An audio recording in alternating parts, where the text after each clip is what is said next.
Boa noite, pessoal, tudo bem?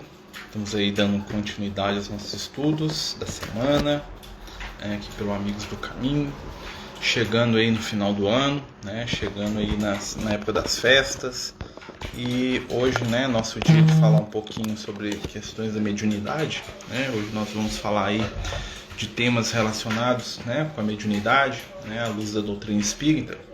E uma das coisas, que sempre aparece muito no final do ano, e que muita gente confunde com as propostas e os propósitos da doutrina espírita, é a questão das previsões que o pessoal faz, as famosas previsões de final de ano, que na maioria das vezes, são previsões, vamos dizer assim, bem genéricas, redundantes, mas que fazem parte aí do imaginário popular.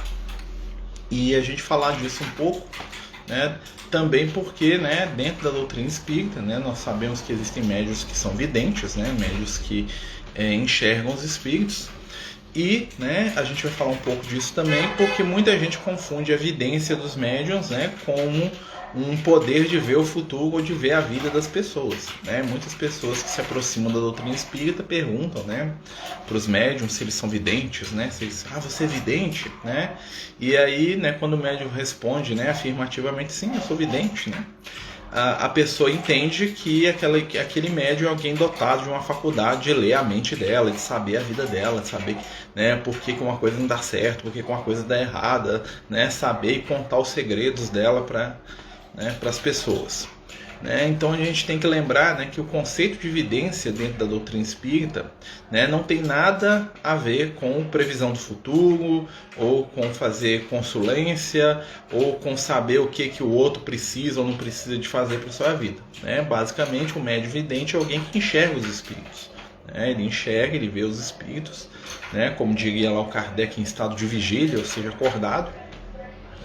E esse médium ele vai perceber essas entidades, esses seres, e dessa forma ele vai conseguir entrar em contato com eles. Ele vai conseguir ali estabelecer um vínculo, ele vai conseguir estabelecer ali com essas entidades contato. O médium é alguém, em resumo, que vai perceber de alguma forma os espíritos desencarnados. A gente sempre lembra isso.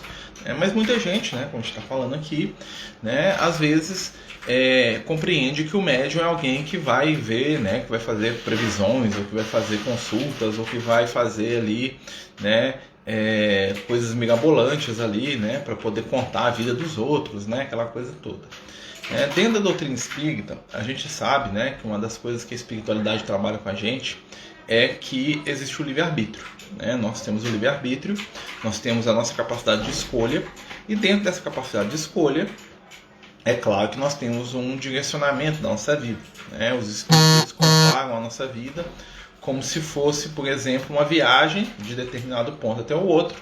E quando você está viajando de um lugar para o outro, você pode, de certa forma, prever o que vai acontecer. Porque é um caminho, e esse caminho, normalmente ele se repete. Esse caminho, normalmente, ele é, vamos dizer assim, previsível. E é dessa forma que algumas pessoas, que alguns médiuns, até alguns espíritos, conseguem ver o que vai acontecer depois. Porque eles apenas antecipam aquilo que já está dentro de uma trajetória que é pré-estabelecida.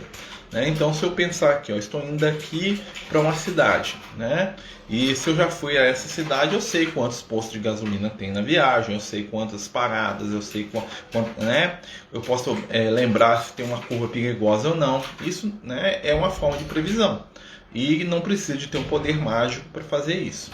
Mas voltando aqui à questão da vidência, que é uma das faculdades mediúnicas aí mais interessantes, a vidência ela se divide em dois aspectos.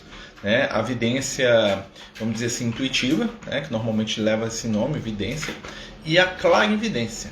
O clarividente é um médium que ele enxerga os espíritos como se eles estivessem encarnados. Ele enxerga o mundo espiritual, e muitas vezes ele se confunde até entre o que é espiritual e o que não é. Tem uma história muito famosa aí do Chico, o Chico, quando já estava bem idoso, que ele conta que em determinado dia ele estava lá na casa espírita lá, já devia ter mais de 80 anos, para 90, e aí aproxima uma senhora muito idosa também, né? E vai lá e beija a mão dele, cumprimenta ele. E o Chico, muito constrangido, né, segura a senhora e fala assim: posso perguntar uma coisa para a senhora? Né? E a dona olha para ele assim, com aquele carinho e fala: claro, Chico, pergunta o que você quiser. Aí ele vira para a senhora e fala assim: a senhora está encarnada ou desencarnada? Né? Ou seja, o Chico ele estava tão imerso ali nas percepções dele que ele não conseguia já discernir se aquele espírito era uma pessoa desencarnada, né, que estava lá visitando ele e só ele estava vendo, ou se era uma pessoa ali do público normal ali que normalmente aparecia ali nas reuniões, nos estudos, né, porque aqui a senhora brinca com ele e fala assim: não, eu estou encarnada ainda, graças a Deus, né?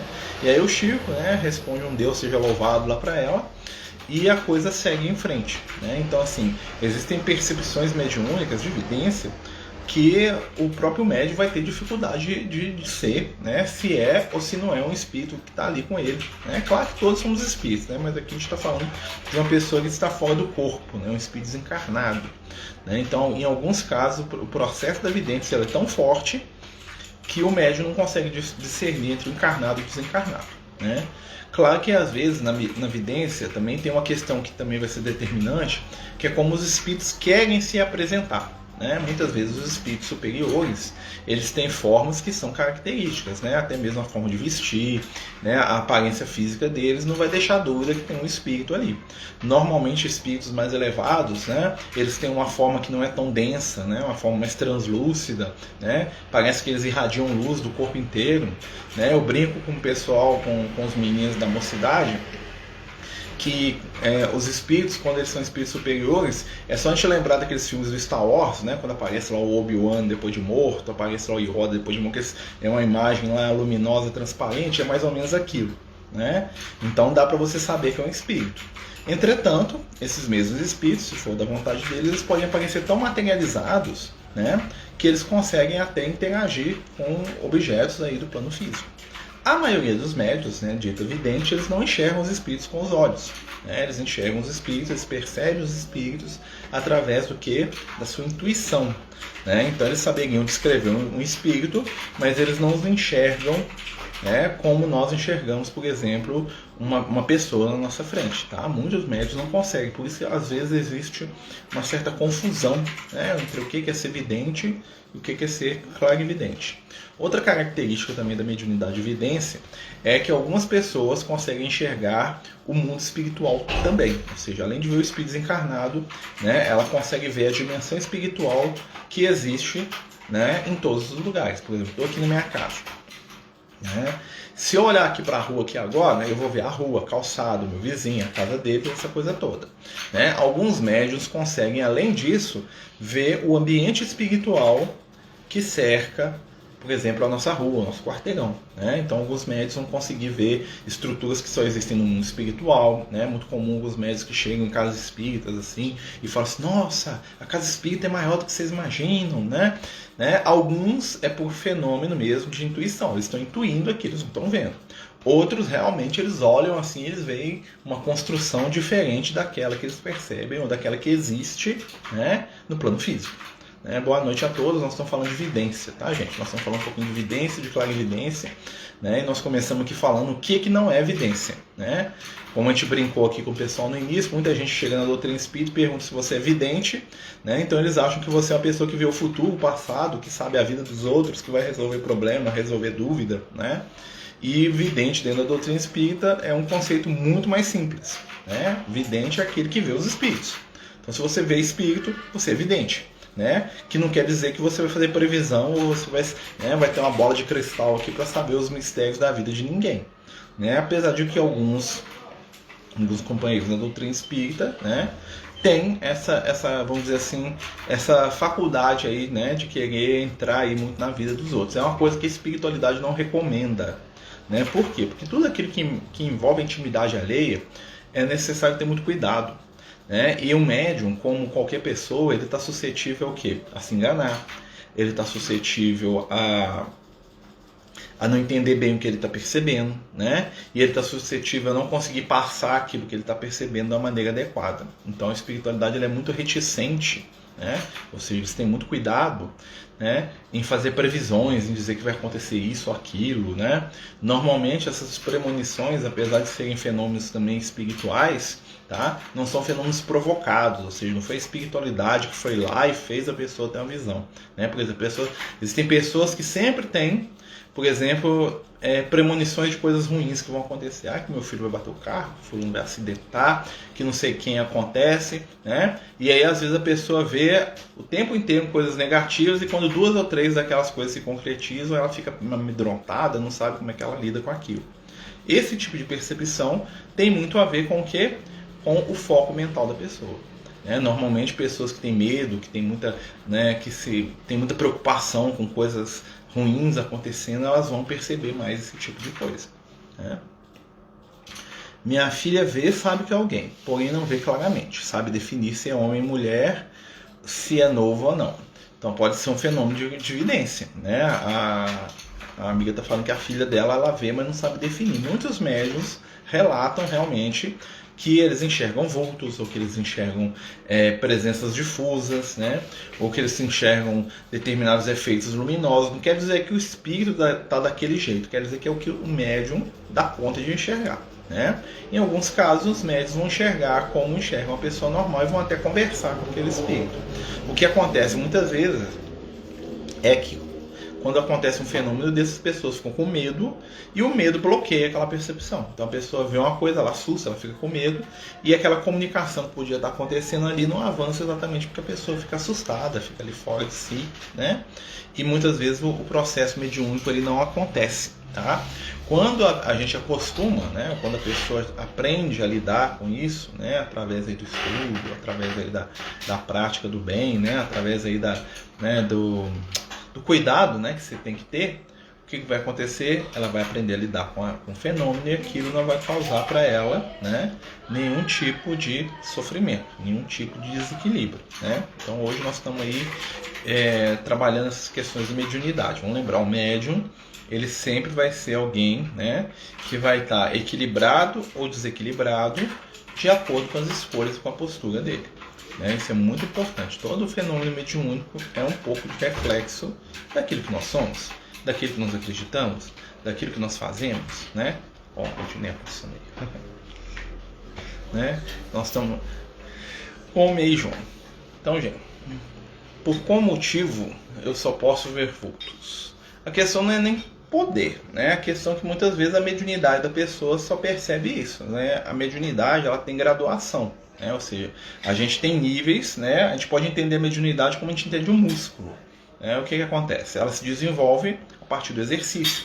Então, quanto mais você exercita determinado músculo, qual é a tendência? Ele vai se fortalecer, né? E você vai desenvolver um certo controle sobre ele.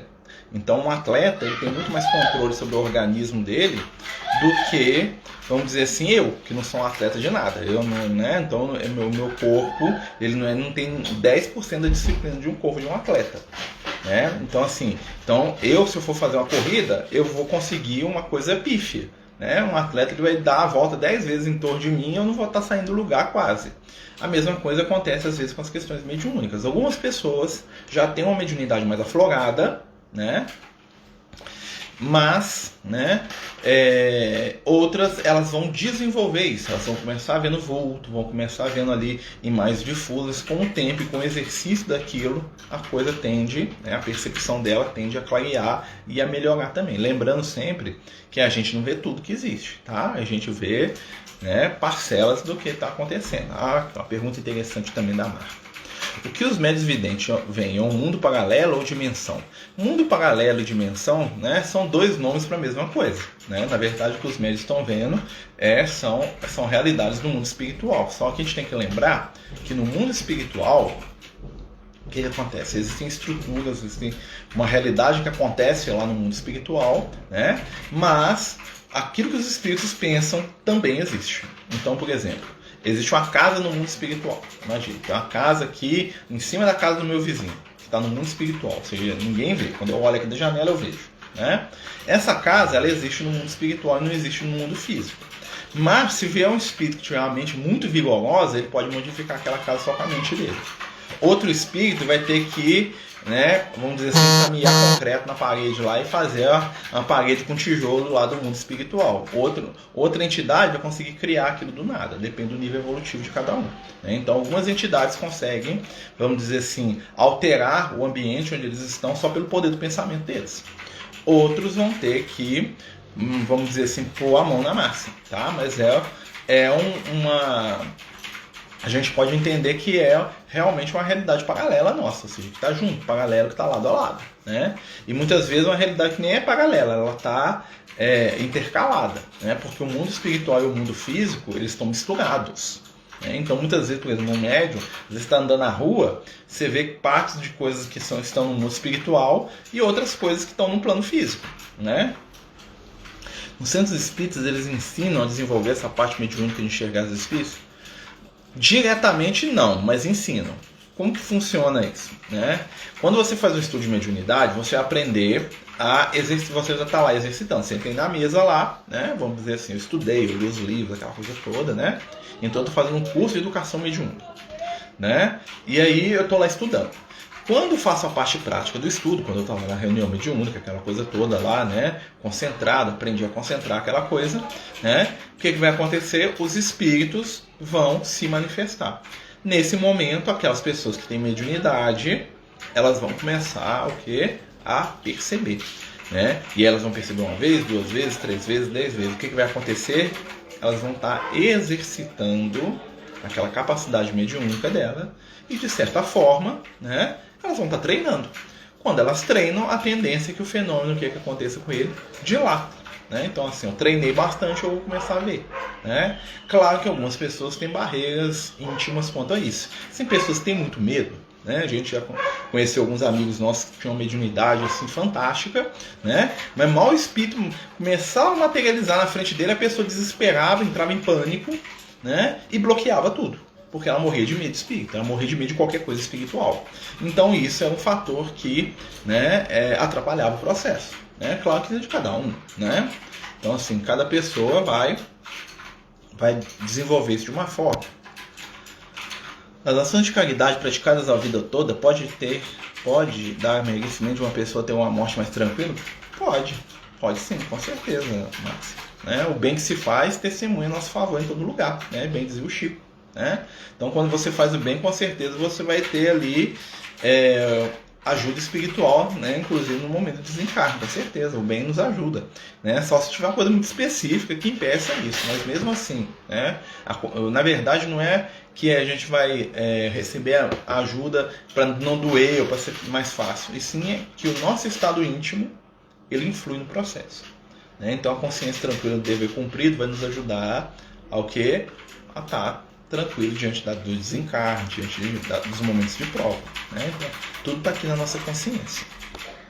Aconteceu comigo, estava na fraternidade, aqui é a Rosiele falando pra gente. Aconteceu comigo, estava na fraternidade um dia da Praia Leste, vi um senhor de idade se levantando e indo para a sala de paz.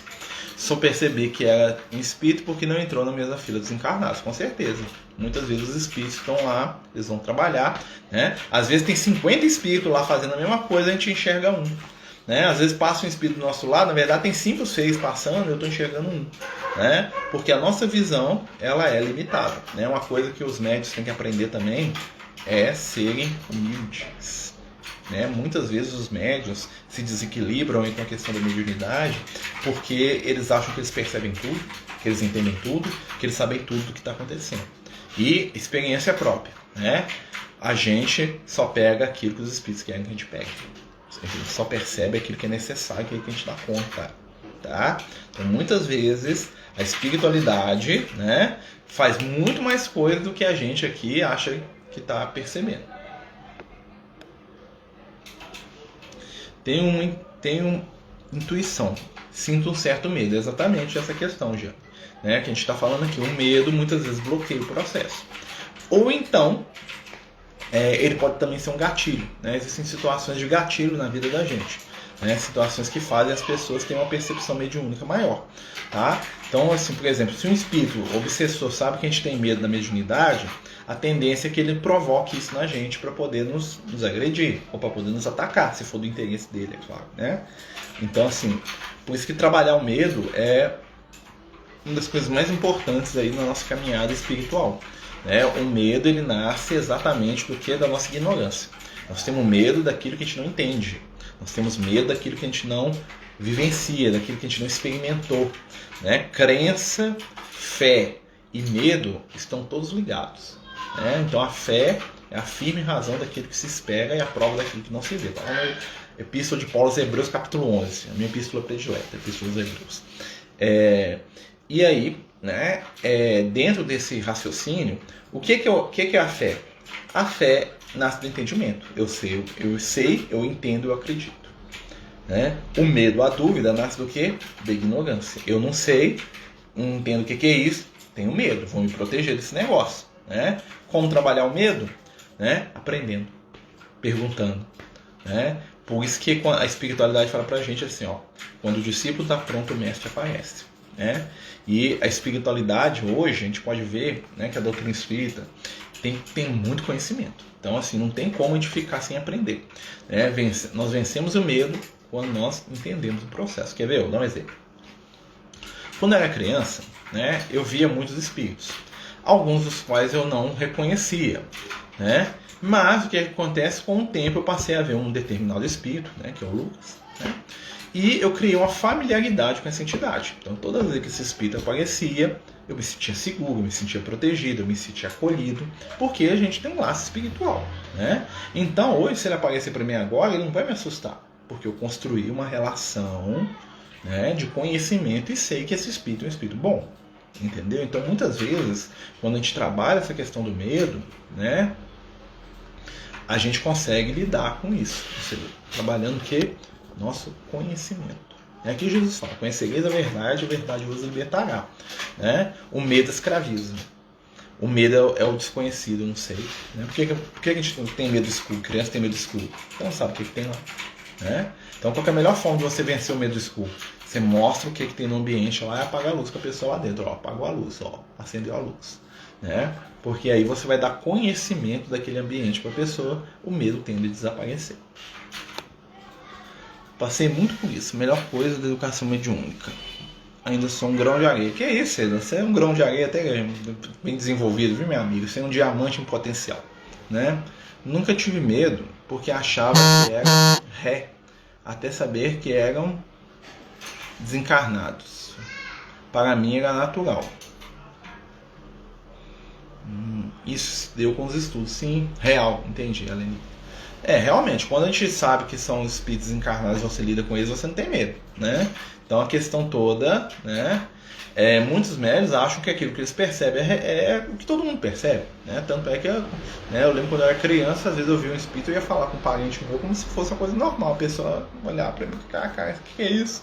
Né? Tem ninguém aqui não, né?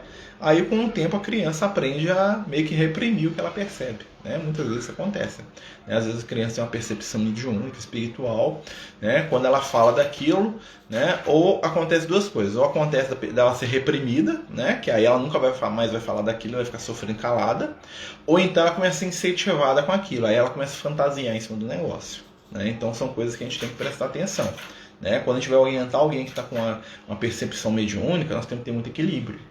Tá? Por quê? Porque nem para desprezar o que a pessoa está vendo, né? Nem para transformar aquilo numa coisa, nossa, que maravilha, fantástico, ser diferente de todo mundo, né?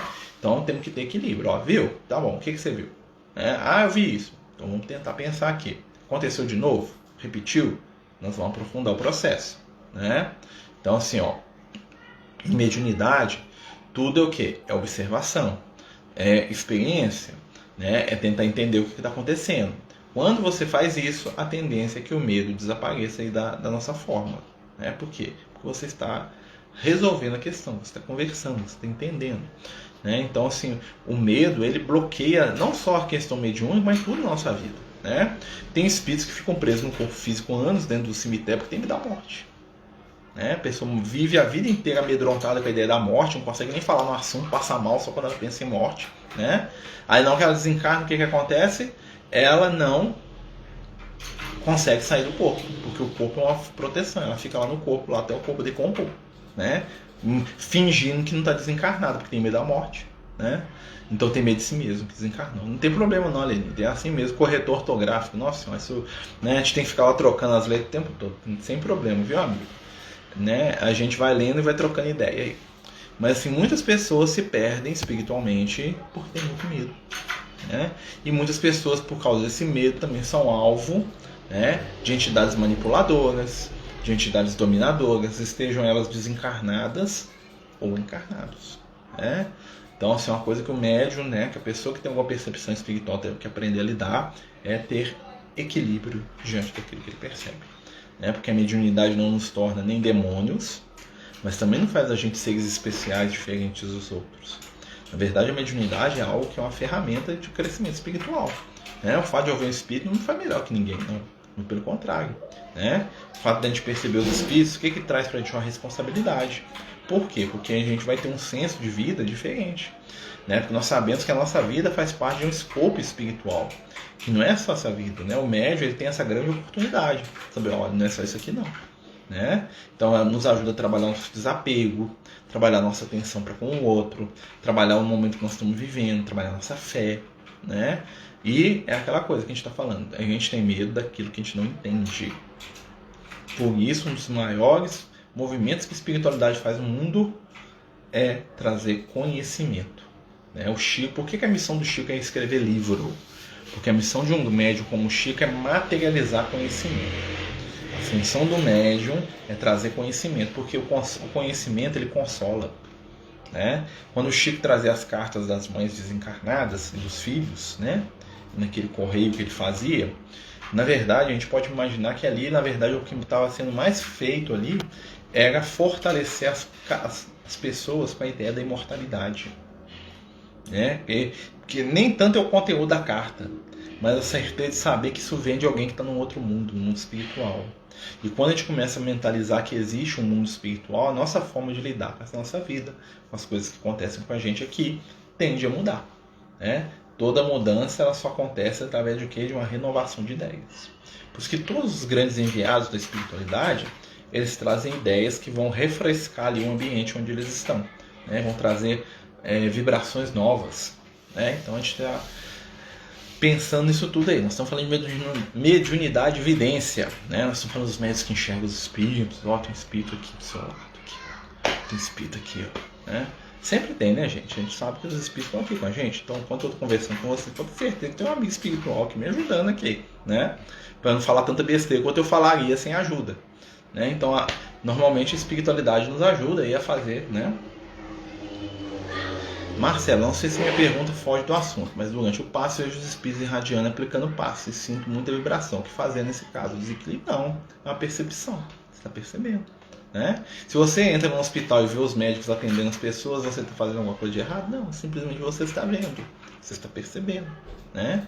Então aquilo ali é até um chamamento para a gente, né? O que a gente percebe ali nos trabalhos da espiritualidade é como se você estivesse falando: ó, vem cá, ó, vem ajudar aqui, vamos trabalhar, né? Vão aplicar passe, vão ajudar as pessoas, né? Então muitas vezes as nossas percepções elas são meio que isca para pegar a gente, chamar a gente para vem cá, né? Às vezes você tá lá como quem nada, o espírito vem cá, meu filho, vem cá, né? Aí você vai, como quem não quer nada, os piores vão trabalhar, vão fazer isso, vão fazer aquilo, vão ajudar, vão servir, né? E o que acontece? O objetivo dos espíritos não é resolver os nossos problemas, vamos lembrar sempre disso, né? O objetivo da espiritualidade é acender a esperança no coração do ser humano através do conhecimento, né? O grande objetivo da doutrina espírita, do evangelho, é consolar e instruir. Nós podemos até dizer que é consolar instruindo, né? O que é consolar? Consolar é você receber, você abraçar, você acolher. O que é instruir? É você explicar, você dar entendimento, você, né? Quem está sendo consolado e instruído se acalma, né? Porque nada melhor do que entender os porquês, né? E os grandes porquês da nossa vida estão nas nossas escolhas, nas nossas ações, né? Tudo aquilo que eu faço, tudo aquilo que eu escolho, tudo aquilo que eu crio vai ter uma repercussão na minha vida. Tudo aquilo que eu desejo, né? Como diria lá o Ulisses com o André Luiz, né? Saber desejar, trabalho ativo, né? E pensamento firme. Então eu quero alguma coisa, né? Então eu preciso saber desejar, né? Eu preciso trabalhar por aquilo. E eu preciso ter merecimento.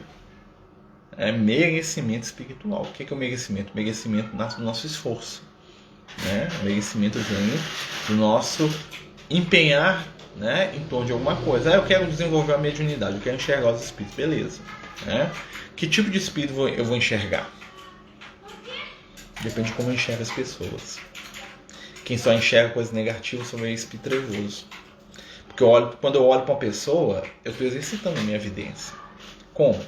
Se eu olho para uma pessoa, eu só vejo os pontos negativos dela, a tendência é que eu exercite a minha capacidade de perceber o que? Espíritos com pontos negativos. Se eu olho para as pessoas, se eu olho para a minha vida, se eu olho para aquilo que está à minha volta, né, percebendo a luz, o bem, a fraternidade, o amor, os pontos positivos e eternos, eu estou naturalmente me treinando para perceber e enxergar os seres do plano espiritual que vibram no amor, no entendimento, no carinho, no afeto, nos pontos positivos, né? Porque muitas vezes a gente enxerga mais espírito inferior. Porque os espíritos inferiores são mais materializados e a onda mental deles é próxima do que a gente alimenta. O que é alimentar uma onda mental? É ficar dentro daquela energia o tempo todo. Então, por exemplo, uma pessoa crítica só sabe criticar tudo. Tudo para ela tem defeito, tudo para ela tem um sinão, né? Tudo para ela tem a palavra da maldição do século XX, como diria o Lucas, que é a palavra mas, né?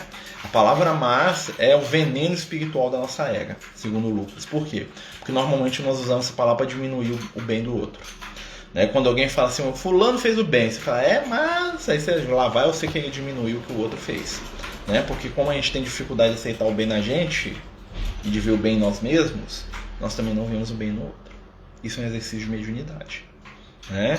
Então imagine, tem gente que debocha dos espíritos do nosso lar. Né? Por exemplo, o Clarence vem aqui cheio de amor para dar. Imagine, faz uma palestra, fala pra gente. Vai ter companheiros que vão olhar para ele, mas esse cara aí, isso aí não me engana não. Né?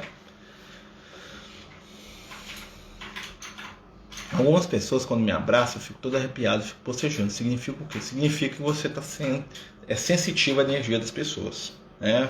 Algumas pessoas têm mais sensibilidade e quando tocam ou estão em determinados ambientes, elas percebem aquela energia. Né? Então, né, se aquela energia é agradável para ela, tá? Que não quer dizer que é boa ou má, agradável quer dizer que bate com a minha. Né? Por exemplo, se eu sou uma pessoa extremamente gananciosa, a energia de uma pessoa altruísta vai ser uma coisa negativa para mim. Eu vou olhar para aqui, né? Mas se entrar outro ganancioso igual eu no ambiente, fala, nossa, que coisa boa, não, eu gostei de você, sei dos meus, tá? Sensação de energia tem a ver com o que nós somos, tá? Então, igual eu falei, uma pessoa que, né, um assassino, ele vai se sentir agradável no ambiente onde tem outros assassinos. Se ele entrar num ambiente onde tem um monte de freira, ele vai achar aquilo um nojo, né? Então, para ele, a energia das freiras é ruim. A energia de outro bandido igual ele é boa. Um ladrão, se ele estiver no meio de outros ladrões, ele vai estar num ambiente que é apropriado para ele, vai estar feliz ali. Aquilo ali para ele, nossa, que lugar legal. Né? Se colocar num ambiente onde todo mundo é honesto, ele vai se sentir deslocado. Aquela energia não vai ser boa para ele. Né? Então, a gente tem que analisar muito isso. Às vezes a gente gosta de determinada energia, né, porque vibra com a gente. Ou não gosta porque é diferente da gente. Né? E os métodos de materialização? Vamos voltar aqui. Ó. Como acontece? Vi um hindu chamado Sai Baba. Achei incrível. A materialização se dá por um fluido do corpo espiritual que a gente tem chamado ectoplasma, que algumas pessoas conseguem, vamos dizer assim, expandir o corpo e com esse fluido, com essa energia, eles conseguem materializar as coisas. Algumas pessoas têm mais ou menos dessa energia. Normalmente, o médio de materialização também é um ótimo médio de cura. Que é a mesma energia que usa para curar, é a mesma energia que usa para materializar as coisas. Dizem que quem pode o menos. Dizem que quem pode o menos, então mesmo que se sua sintonia seja boa, você não poderá sentir isso. Eu não entendi. Mesmo que a sintonia seja boa, você também poderá sentir a presença de espíritos sofredores? Sim. Né? Tanto é que os espíritos de luz percebem os espíritos sofredores. O que acontece é que eles não são contaminados pela energia deles, já assim. Né? É aquilo que a gente... Por exemplo, entra um espírito desequilibrado aqui. Se eu estou desequilibrado, eu sintonizo com ele e nós vamos trocar energia. Se é o Lucas que está aqui, Vou botar o Lucas aqui. Entrou o Lucas aqui, aí chegou o espírito desequilibrado. O Lucas vai ver aquele espírito e não vai sintonizar com ele, porque ele está num nível espiritual que não entra em ressonância com aquilo. Então a gente pode sentir a presença de um espírito sofredor sem sofrer junto. A gente pode sentir a presença de alguém que está necessitado de ajuda sem desequilibrar junto com o espírito. Jesus fazia isso, né? Jesus ele sempre percebia os sofredores, mas Jesus não sofria junto com eles, né? Imagina Jesus que percebe tudo que está acontecendo no planeta Terra. Jesus é um ser, né, que é o responsável pelo nosso planeta. Ou seja, tem 20 bilhões de entidades encarnadas e desencarnadas na Terra. 20 bilhões de seres espirituais encarnados. Jesus sabe o que todos estão sentindo nesse momento. Imagina se Jesus fosse chorar e sofrer com a dor de cada um de nós que está sofrendo nesse momento. Jesus ia ser destruído pela dor, né? Então ele consegue perceber, mas como ele é um ser equilibrado, aquilo não o afeta. Afeta no sentido que aquilo não o agride. Ele consegue se movimentar para fazer o bem, percebendo as necessidades daqueles que estão à sua volta, sem sofrer junto com o sofrimento alheio. Aí ele percebe também. A gente pode perceber espíritos sofredores sem sofrer com eles. Quando nós estamos sofrendo junto com os espíritos, são duas situações. Porque talvez ele esteja também em uma posição íntima de sofrimento, ou seja, eu estou sofrendo, né? Ou eu não estou sabendo lidar com aquela energia. Talvez falte recorrer à prece, falte prestar mais atenção no que eu estou sentindo, que é algo que a gente aprende com o tempo, né? Não é algo mágico que você faz assim, abracadabra, não percebo mais nada, né? É um processo de construção, de entendimento e de trabalho mediúnico. Uma pessoa sensitiva com estudo pode desenvolver mediunidade com mais facilidade? Com certeza, Guilherme. Com certeza, minha amiga. Né? Porque ele já tem o germe, ele já tem a sementinha. Né? Todos nós temos, né? Mas, por exemplo, como um médium vidente, ele vai enxergar melhor, né? Então, assim, o estudo vai te ajudar em muitas coisas, vai te ajudar a discernir o que, é que você está entendendo, vai te ajudar a desenvolver o seu senso crítico, vai te ajudar a exercitar aquela faculdade. A tendência daquilo que a gente exercita é se fortalecer, é se desenvolver, né? Dizem que quem pode mais pode o menos. Com certeza, os espíritos de luz, um espírito, né, ele enxerga do nível evolutivo dele tudo que estiver para baixo, tá? Ou seja, tudo aquilo que estiver do nível determinado daquele espírito para baixo dele tá debaixo do controle dele. Então, ou seja, uma entidade iluminada lá do nosso lar, o governador do nosso lar. Qualquer espírito do nível dele para baixo, ele percebe tudo, ele faz com aquele espírito que quiser. Se ele for num umbral, ele vai saber tudo que está acontecendo lá. E ninguém vai poder esconder nada dele. A evolução gera essa percepção, né?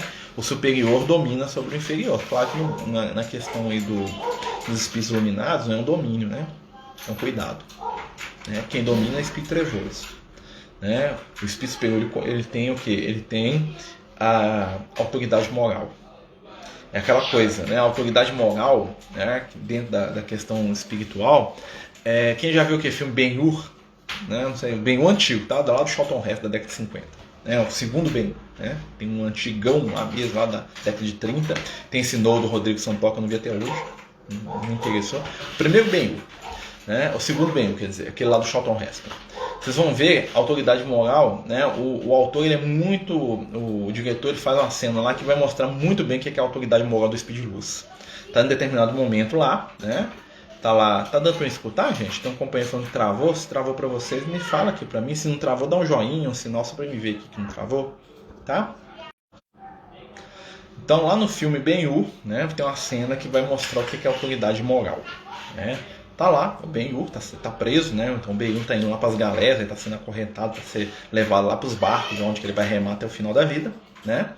E em determinado momento ele passa na aldeia, em Nazaré, né? E aí ele cai lá, chora, tem uma cena lá muito tocante, né? E Jesus aparece só de costas, assim, né? Mas todo mundo sabe, Jesus, que cai Jesus, né? Jesus vai lá e dá água pro Ben-Hur, né? Então Jesus vai lá, pega uma cabaça, quando começa a dar água pro Ben-Hur. E aí o soldado romano tinha sido destruído para não deixar o Ben-Hur beber nada, tipo, maltratar ele o máximo. E o soldado vai para cima de Jesus, fala assim, esse aí não pode beber água não. E Jesus, tô nem aí pra você, tá lá dando água pro cara, né? Em determinado momento, o que o soldado faz? Ele puxa o chicote dele para dar uma chicotada em Jesus.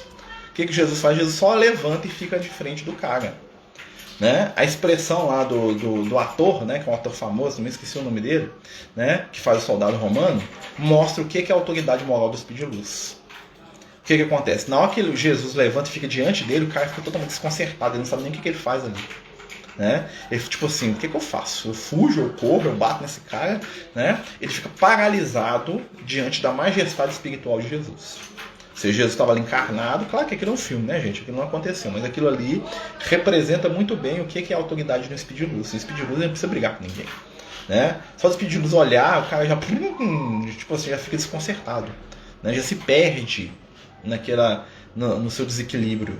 Isso é o poder dos Espíritos de Luz. Eles não constrangem ninguém, mas a presença deles, né, gera uma autoridade natural que ninguém consegue questionar. Tanto é que quando Jesus foi ser morto, ele teve que meio que desligar aquilo para o pessoal poder botar a mão nele. Porque ninguém conseguia ficar diante de Jesus sem ser esmagado pela aura espiritual de amor dele, né? Então as pessoas tinham as reações mais estranhas possíveis diante de Jesus, né? Mas é interessante isso, porque isso tem a ver com a questão da mediunidade também, tá? Vamos voltar lá. Até uma companheira perguntou aqui, alguém que nunca viu os espíritos pode começar a ver? Pode, sempre é possível, né?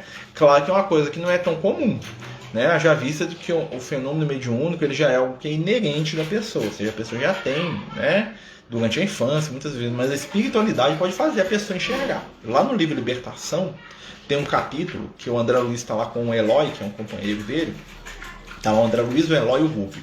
E eles estão lá ajudando as entidades, lá, não vou contar a história aqui porque não é o nosso momento, né? E em determinado momento o Eloy descobre que o irmão encarnado dele, o Eloy é um companheiro do André, ele estava desencarnado, ele chega no lugar e descobre que tinha um homem envenenando uma criança para poder matar o menino. Né? Ele era tipo padrasto do menino, queria envenenar o menino para ele morrer e pegar a herança. Basicamente isso. E aí o Eloy fala assim, não, esse cara é meu irmão. Né? Olha pro André e fica doido, fala assim, que é isso, meu irmão tá matando uma pessoa, mas matando uma criança. Né? E o Eloy já... Né? E olha que é um espírito equilibrado, né? E o Gu fala, opa, pega aí, deixa que nós vamos resolver isso aí. Você vai agir no final, né?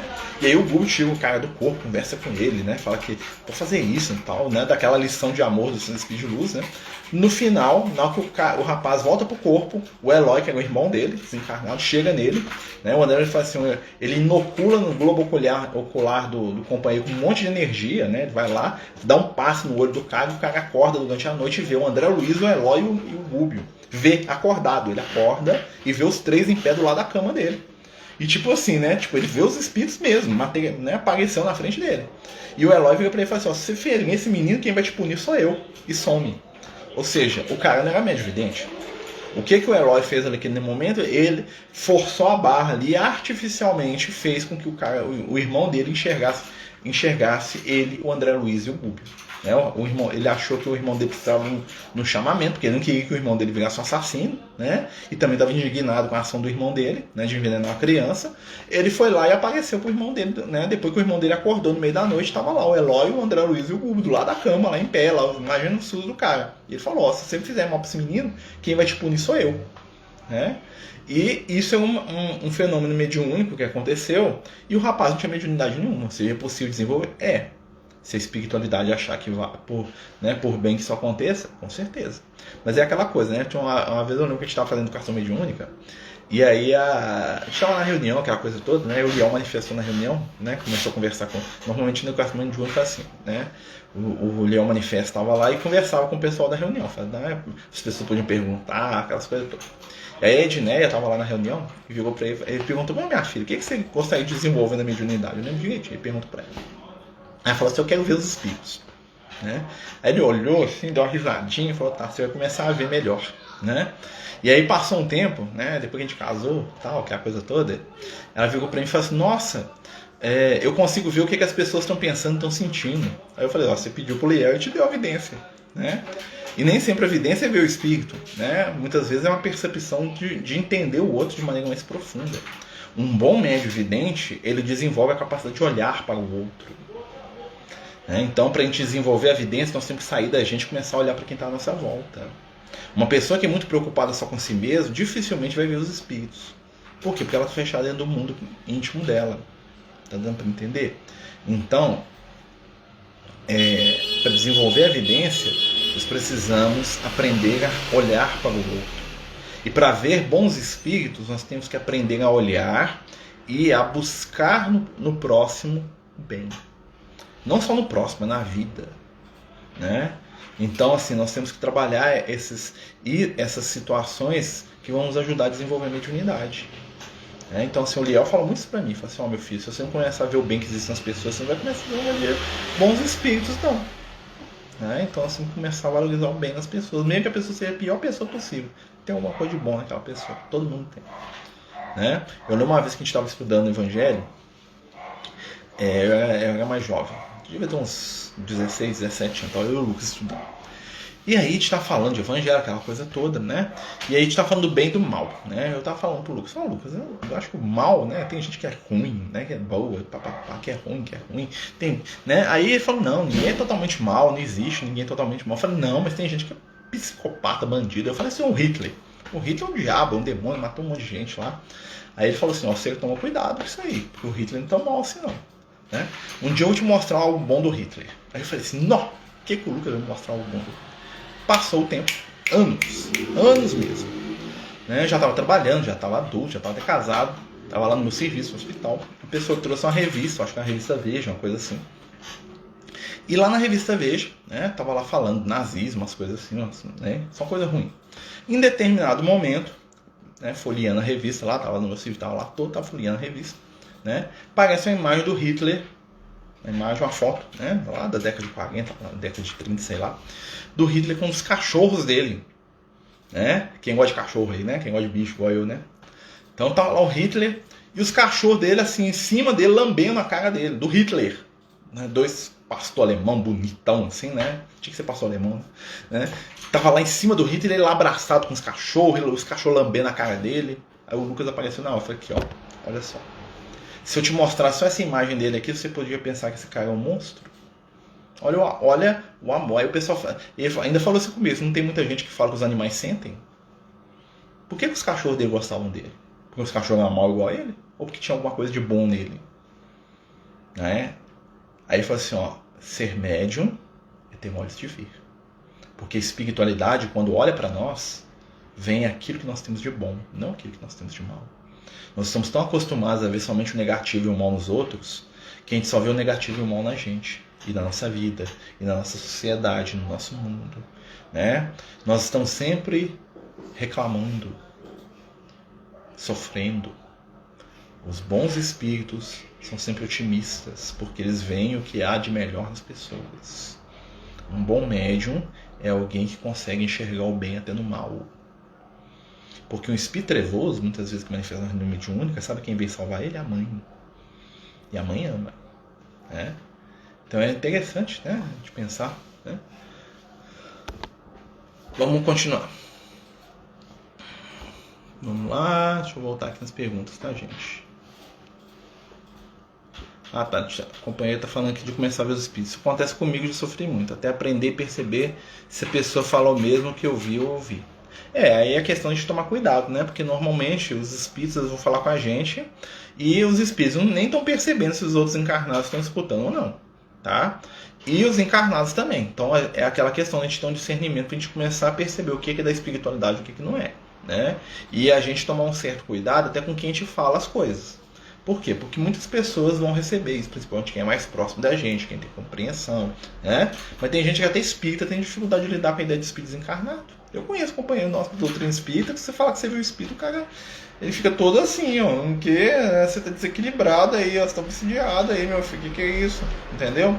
Se você tratar a mediunidade de maneira corriqueira para algumas pessoas, as pessoas endoidam, inclusive espíritas. Porque para muita gente mediunidade tem que ser um fenômeno fechado lá na sala da reunião, porque associa a mediunidade com incorporação, com o espírito tomar o corpo da pessoa, fazer o que ele quer.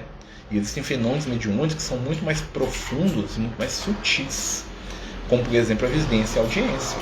O espírito pode vir aqui na minha casa e bater um papo comigo uma hora aqui, sem me incorporar, sem me entrar, em fazer com que eu entre em qualquer tipo de estado alterado, pelo menos aparentemente. Claro que tem um estado de transe ali, mas é uma coisa muito leve, quase que imperceptível.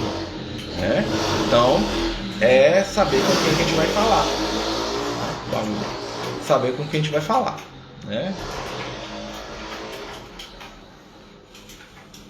Às vezes a pessoa me diz que não falou, só pensou em ainda fazer sinal da cruz na minha frente. É melhor fazer sinal da cruz que te mandar pro inferno, Então assim, tô brincando, Mas a gente, porque o médium também consegue perceber o que algumas pessoas sentem.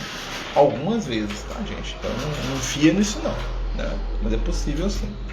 Gente, nós estamos falando de mediunidade e de vidência, né? Nós estamos falando de fenômenos mediúnicos e de vidência, né? Explicando o que é um médium vidente ou clarividente, né? Conforme a gente já tinha falado antes, né? Tirando aquela ideia de que o médium vidente é uma pessoa que vai fazer consulta ou consulência da vida alheia, né? Porque tem uma moto aqui. Tem um prazer de ficar passando aqui na rua. Deus abençoe. Né? Então, assim, um médium vidente é alguém que vê os espíritos, não alguém que vai descobrir o segredo da vida dos outros, ver o passado, presente e futuro igual uma cartomante, tá? Então é diferente. Vidência na doutrina espírita é a capacidade que alguma pessoa tem de enxergar um espírito desencarnado e conversar com ele, né? Mas ele tem que ser audiente também, não adianta só ver e não escutar. Normalmente o médium vidente é audiente também. Eu nunca vi um médium que enxergasse os espíritos e não escutasse, que o espírito ficasse lá gesticulando mudo lá e a pessoa não está escutando nada que está falando. Tem que falar para sinal de linguagem de sinal. Nunca vi. Normalmente a vidência é acompanhada da audiência. É tipo o combo, né? Vem os dois juntos. Apesar que é comum pessoas que são só audientes, pessoas que só escutam os espíritos falando, não veem, tá? Esse aí tá querendo dividir a moto dele com todo mundo, né? Eu gosto de passar de moto aqui para poder, né? Como diria o Laulia. Né? Nesse horário aqui, então, tá todo dia. Né? Mas assim, então o audiente normalmente é mais comum até que o vidente. Existem muito mais relatos de pessoas que escutam, né? Do que de pessoas que enxergam os espíritos. Que mediunidade é essa? Quando você percebe que a pessoa está sentindo, pensa, é a mesma mediunidade. Assim como a gente pode perceber, nada nada, hein? Assim como a gente pode perceber os espíritos desencarnados, né? O médium vai conseguir sentir o que o espírito desencarnado está sentindo, está pensando. Algumas vezes ele consegue perceber o que os encarnados estão pensando e sentindo também, tá? É o mesmo processo, porque o espírito encarnado e desencarnado é a mesma coisa, vamos dizer assim, né? A diferença é que um tem um corpo físico e outro não tem. Então, assim, é o mesmo processo. Alguns médicos conseguem perceber, né? Claro que a gente tem que ter um certo cuidado com isso, porque entre perceber e interpretar o que está percebendo, existe uma certa distância, né? Então, assim, muitas vezes a gente tem a percepção, né? Mas nós precisamos aprender a lidar com aquilo, né? Porque a gente pode interpretar alguma coisa de acordo com nossos preconceitos. É uma coisa muito interessante para estudar também. Pessoal, nós estamos aí faltando 5 minutos para acabar o estudo, né? Falamos de mediunidade, vidência, né? Brincamos um pouquinho, né? Senão não existem previsões para o ano 2021, né? Essas previsões que o pessoal faz aí são sempre as mesmas coisas, né? Eu posso fazer muita previsão aqui, ó, quer ver? Vai morrer alguém famoso, né? Essa é a previsão que todo mundo tem, né? Então com certeza vai morrer várias pessoas famosas, vai acontecer vários acidentes que vão comover todo mundo, né? Então normalmente quando as pessoas fazem essas previsões, né, eles estão meio que jogando ali numa caixinha certa, né? Então assim, não entra muito nessa onda não. A melhor previsão que nós podemos fazer é que nós vamos nos esforçando bem para sermos pessoas melhores. A melhor previsão que nós podemos fazer é acreditar que Jesus e a espiritualidade amiga está trabalhando pela nossa melhora, pela nossa alegria, pelo nosso crescimento espiritual. A melhor previsão que nós podemos fazer é que nós vamos ter muitas provas, mas que se a gente se manter firme, né, e sintonizado com o Cristo, nós vamos passar por todas elas. A melhor previsão que nós podemos fazer, e essa é a única verdadeira, é que nós somos destinados a sermos felizes, que o bem vence, que o mal é transitório, né? E que todos nós, do ser mais abjeto, né, da pessoa que você mais detesta, até o ser mais angélico, somos luz. Né? A pior pessoa do mundo um dia vai ser um anjo, vai ser um ser iluminado, só demanda tempo, tá? Então que você olha para as pessoas e fala assim, esse aí que não tem jeito. Vai, né? Lembra da história do Hitler lá que eu contei pra vocês, né? Pelo menos o cachorro dele gostava dele, né? Então, alguma coisa, a mãe dele devia gostar dele também, né? Deve gostar até hoje, aliás, né? A gente não pode nem, né, imaginar como é que é isso aí, né? Todo mundo tem algo de bom, né? E o que define a gente enquanto porta-voz do Jesus na Terra é se a gente vai valorizar o bem ou o mal que existem nas pessoas, porque o bem que eu valorizo no outro é o bem que eu valorizo em mim. A crítica que eu faço aos outros, destrutiva ao meu irmão, vai dizer muito da forma como eu me enxergo. Porque aquele que destrói o outro na partir da crítica destrói a si mesmo também, né? Porque a gente vive em espírito, onde projetamos o nosso pensamento, como diria nosso querido Emmanuel. Estou roubando aqui a frase do Emmanuel. Então, pessoal, né, queria desejar a todos aí um ótimo ano novo, né, peço a Deus aí por todos vocês, que Jesus possa nos iluminar, nos abençoar, né, lembrem de tomar cuidado, né, de se protegerem. Ó, a moto voltou aí para marcar a hora de terminar o estudo, né, vamos lembrar, né, de que o momento está difícil, mas que vai passar, né, Jesus sempre vence no final, na verdade já venceu, nós que estamos aqui atrasando esse negócio, né. Vamos confiar em Jesus, vamos pedir a Ele que nos ilumine, nos abençoe, vamos agradecer por esse ano, mesmo com as suas provas, foi um ano de aprendizagem, de crescimento, de melhora, de transformação, né? Muitas vezes quando acontece aqui que nós não queremos, nós crescemos muito mais do que quando tudo dá certo do jeitinho que a gente espera. Nós podemos agradecer a espiritualidade, nós podemos agradecer Jesus e vamos lembrar que o ano que vem já começa com muitas potencialidades de trabalho, de luz e de amor para todos nós. Meus irmãos, meus amigos, que Jesus os abençoe, nos ilumine. Fiquem todos em paz, com muito amor, com muita paz, com muita luz. Que assim seja, graças a Deus. Boa noite, meus amigos. Muita paz, muito amor, muita luz para vocês. Até sexta-feira, se Deus quiser. A gente volta lá com o Sermão do Monte. A gente vai terminar o Sermão do Monte na próxima sexta-feira. Ano que vem. Tchauzinho.